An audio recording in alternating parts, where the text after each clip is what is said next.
Hello guys, in today's video I'm going to show you how to fix Call of Duty Warzone 2 not launching. If you want to fix it, click here and then go to Windows Update Settings.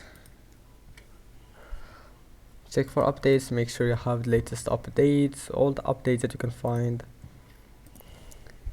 GeForce Experience.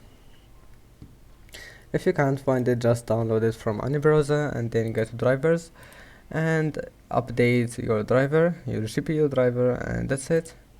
After that, go to background apps,